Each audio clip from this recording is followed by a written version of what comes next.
Anda kembali lagi dalam program khusus Call Outlook CNBC Indonesia dalam tema meneropong masa depan industri batubara Indonesia. Dan kami juga masih bersama dengan 5 narasumber yang ada di sini untuk membahas masa depan batubara.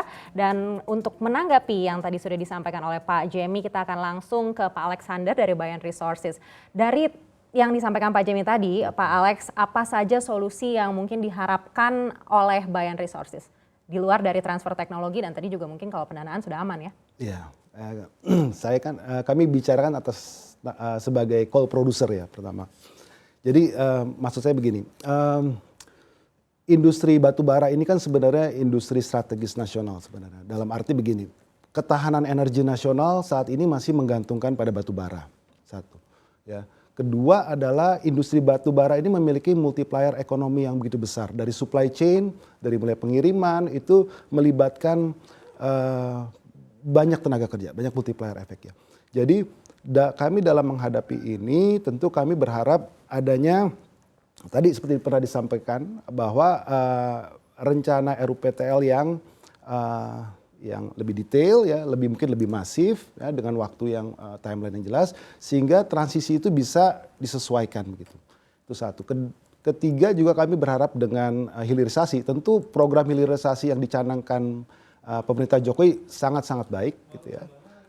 Tinggal bagaimana yaitu kami menyiapkan secara keilmuannya gitu. Karena ini bukan teknologi yang sederhana. Kalau batu bara, mining, coal mining itu kami pahami bertahun-tahun gitu. CEO kami melakukan itu udah 30 tahun gitu kan. Tapi begitu beralih itu perlu ada semacam bimbingan lah mungkin ya, bimbingan dari para dan dukungan tentu dari para stakeholders dari sisi keilmuan gitu. Terima kasih. Baik, kalau memang Abu Dhabi katanya juga siap untuk menginvestasikan sampai 15 miliar dolar Amerika Serikat untuk DMA. Bayan Resources tertarik tidak untuk mungkin menggarap DMA ini? Sangat tertarik ya. Tadi kalau bicara ada kesepakatan G2G tentu ini tidak otomatis bisa langsung di follow up oleh swasta karena ini banyak teknisnya, faktor teknisnya gitu. Sehingga kami perlu juga lebih tahu apakah ada restriction, terms and condition tertentu ya yang harus kami penuhi begitu.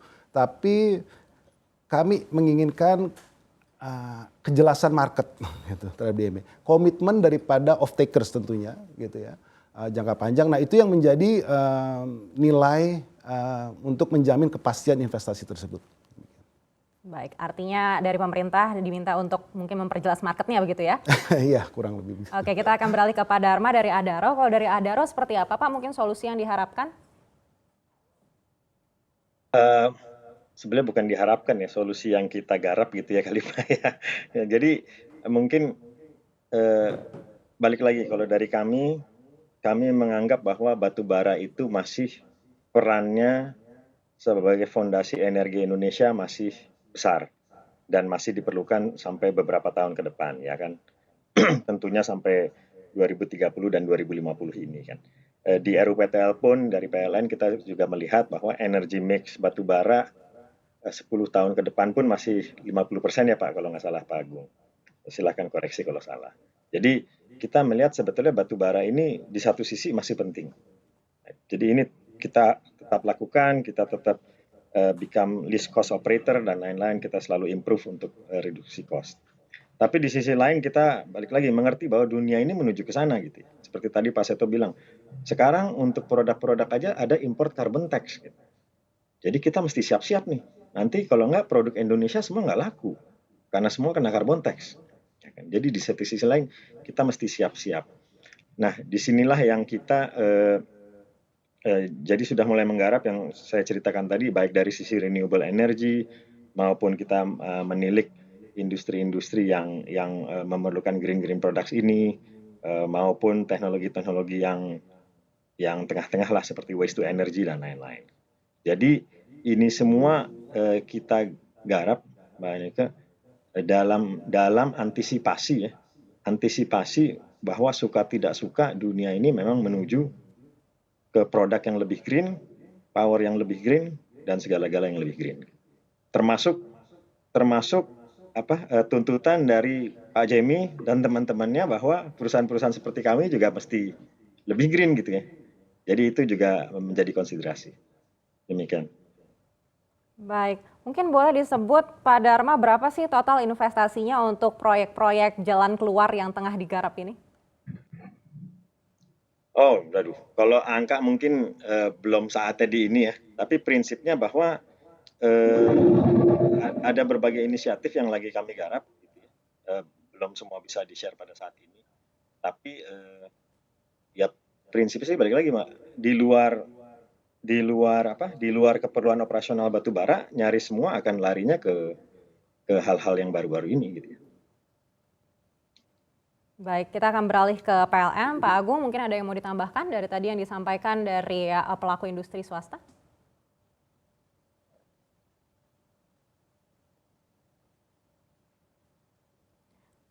Pak Agung, mohon maaf kami belum bisa mendengar suara Anda.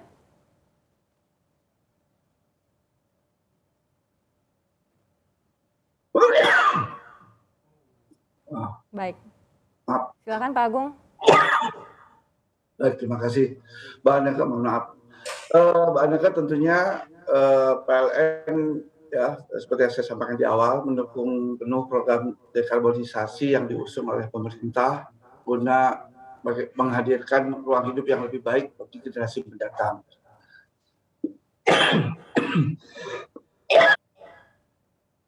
Mengingat saat ini ya dengan menggunakan skenario bisnis as usual,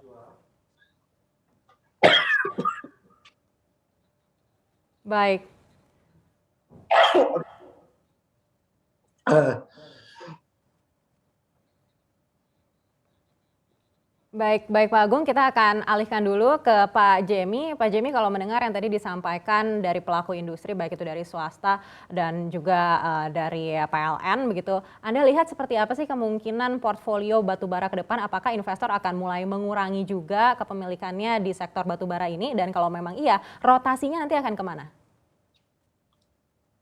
Ya, yang pasti kalau perusahaan-perusahaan batubara akan dilihat bukan sebagai co-produsen ya, tapi lebih kepada energy company, which is kalau kita lihat terutama perusahaan-perusahaan besar lah ya di Indonesia yang market cap-nya cukup besar, yang saat ini semuanya sangat fokus dengan hilirisasi ya, terutama di mana kita lihat hampir semua memiliki rencana capex yang besar bukan untuk ekspansi tambang atau beli tambang, tetapi lebih kepada hilirisasi ataupun paling nggak lebih fokus kepada met coal ya.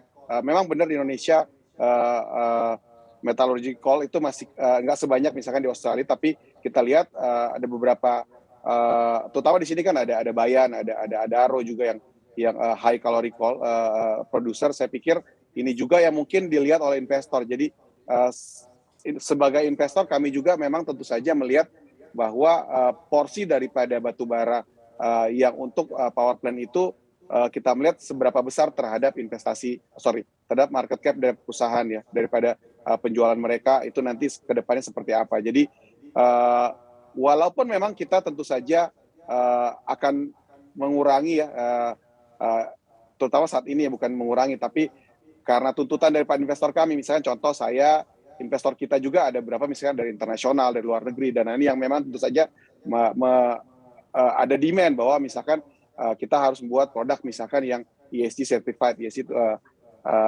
environmental, social and governance, itu biasanya memang menjadi tuntutan kami untuk tidak berinvestasi kepada perusahaan-perusahaan yang memang memiliki carbon emission yang cukup besar. Tetapi tentu saja kita melihat dengan fokus dari beberapa perusahaan, misalkan tadi ada Adaro juga, dan mungkin Bayan akan mulai masuk ke hilirisasi. Saya melihat bahwa ke depannya mudah-mudahan pasar akan melihat bahwa porsi daripada perusahaan batubara untuk dipakai sebagai power plant itu semakin kecil, dan mudah-mudahan kita berharap sih makin terbuka orang untuk mulai masuk lagi kepada investasi di saham-saham batubara misalkan, atau funding mudah-mudahan mulai ada lagi ke perusahaan-perusahaan batubara yang saat ini mungkin bukan cuma saat ini, tapi untuk funding saya lihat udah beberapa tahun terakhir ya memang tidak ada lagi new funding. Jadi untuk investasi atau ekspansi rata-rata perusahaan batubara saat ini banyak melakukan melalui organik ya, atau